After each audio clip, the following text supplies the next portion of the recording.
Yo, what's going on, guys, and welcome to InfernoKun here with another Walking Dead Season 3 video. Now, with the months winding down until the release of Season 3, I wanted to go ahead and give my expectations and what I want from The Walking Dead Season 3 in terms of, the story, the characters, and all of that based on what I want to be improved from Season 2. And I might go ahead and mention games that were made after Season 2, like Game of Thrones, Tales from the Borderlands, and Batman, and stuff like that. I want to mention on what Telltale actually improved on in terms of, character development and the story for their games. Now, The Walking Dead Season 3, of course, we got a bunch of information about, the characters that are going to be in the game, as well as the story direction they're going to be going in Season 3. We have basically Clementine and AJ, as well as Javier, with Clementine and Javier being playable. And the first thing I think of from Telltale about two playable characters is, of course, Tales from the Borderlands. That included two playable characters, with Fiona and Reese being the characters in the game. And pretty much how that worked was you switch in between them at different times wherever they're needed. And it made for a very interesting, game, because you're playing as two different characters with two different, things to do. And it actually fit the game very well. Now we have Javier, which is the new playable character, and like I said, I don't want to repeat too much, but in my Javier video I talked about people not really being too excited about him and more looking forward to Clementine. So yeah, everyone loves Clem, but how about Javier? How are they gonna make us care about him as a character or as a playable character? And that is something that I'm hoping that will be very good in terms of developing Javier as a playable character and making us care about him and feel, that we want him to survive. That would definitely be one of the aspects that I want to be, great in Season 3. We pretty much have him, so why not make us like him? I don't want to be like through the whole game like, Javier, his part again. So I'm hoping that he would actually be a great playable character. But moving on from Clementine and Javier, I'm going to go to the characters that are side characters or major characters that will meet in the episodes that are to come. So what I mean by that is characters that we actually, come to like in The Walking Dead Season 1, we have Kenny, we have Katja, Duck, and then, all the kind of characters like Carly, all that kind of stuff.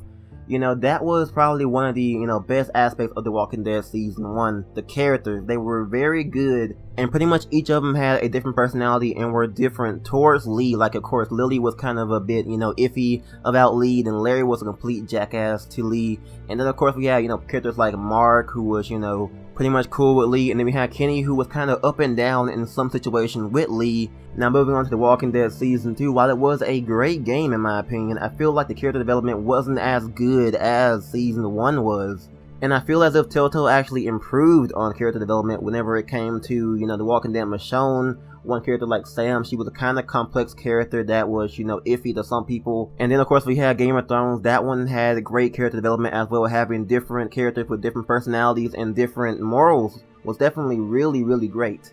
And although The Walking Dead Michonne was pretty much, a filler game, I felt like they actually did succeed on developing characters like Sam, who was kind of conflicted a lot. Her hands would shake whenever she was holding the gun. That was a pretty cool touch as well. And then characters like Norma was pretty cool as well, having these, different personalities where she's angry at some points, but then she actually wants to negotiate and fix things out. And then of course we had Randall, who was pretty much just, Carver, but, worse, a little bit worse, tiny bit worse.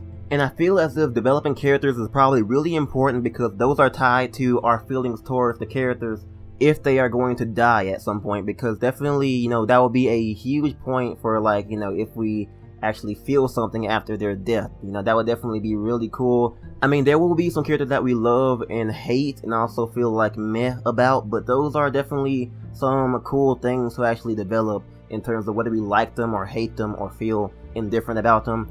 That's what I feel needs to be a strong part in The Walking Dead Season 3, the characters.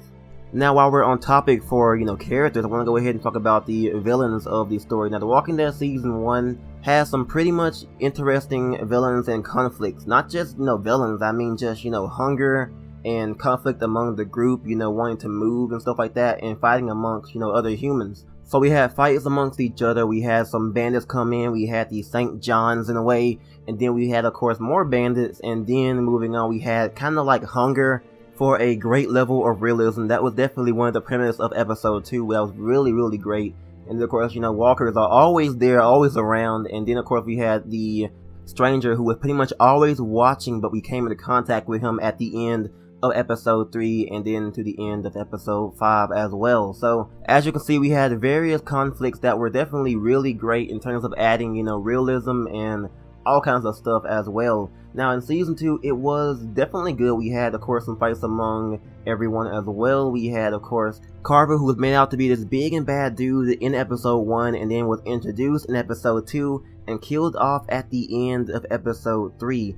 That was definitely one of the weak points in season 2, was killing off Carver way too early. He was definitely a Negan type governor type villain who was definitely really interesting and instilled fear into our, you know, current group, and he was killed off very early, like at the end of episode, you know, 3. I would have been fine if he was killed off in episode 4 at the end or somewhere around that, but he was killed off way too early, and I felt like he was one of the best villains in the series who was just killed off, you know, right then and there. And then after that, it was pretty much just fights among the group, and then the Russians show up to cause a bit of a plunder as well. So in a way, I feel like season 2 had a great job with Carver, but then in season 1, it was kind of a bunch of events happening all at once that made it for a more realistic type thing, and definitely a more interesting type, you know, villainous and conflict-esque type story. Because I feel like season 1 had more of a direction. They wanted to go find a safe place to actually camp out at. Then of course we had the hunger stage where they're pretty much looking for anyone to trade food with, and they went ahead and of course turned to a bad conflict, and then they're back at where they were, camping out until more conflict happened between the trust of the group, and then bandits come and attack, forcing them to leave. And after that, it was pretty much just, you know, looking for a boat, and it had more of a direction they wanted to go in the story. So I hope season 3, by the looks of it, they're actually looking for a set story, making Javier the, you know, main point of the plot. So that's definitely very reassuring on what they're going to do with Javier being the main point. Of course, we have these groups that might come up, basically what they have on the back of Javier, or the side of Javier's neck, and the back of the walker. And it seems to be more of a direction in terms of the plot than what season 2 was. Season 2 was pretty much all over the place, with various things getting lost and then having to relocate and then having to relocate again right into Carver, and then forced to go to his place. After you escape his place, you pretty much just, you know, go anywhere that's safe at the moment. You're pretty much just without direction at the beginning of episode 4 until the, you know, midway of episode 5, until Kenny wants to go to Wellington. So those are my expectations for the story in season 3, just more of a sense of direction in terms of where the story wants to go. In season 2, it felt like improvising, and in season 1, it was kind of more of a direction on where they wanted to go with the story. So that was pretty cool as well. Season 2 was definitely really good, but, you know, not as good as season 1 was. So I'm hoping that season 3 plays on the weak spots of season 2 in that regard. So anyways, now we go to the final part of what I am expecting from season 3 is some pretty good choices in terms of, you know, choosing whether a character actually lives or dies, or basically something like that. Because in season 2, determined characters never really lasted very long at all, and that's pretty much something to say for Telltale's recent games as well. They don't really survive very long. Nick, for example, he can survive at the end of episode 2 and pretty much dies at the beginning of episode 4. Then we have Alvin, he can die at the, or he can survive at the end of episode 2, and then he pretty much dies at the end of episode 3.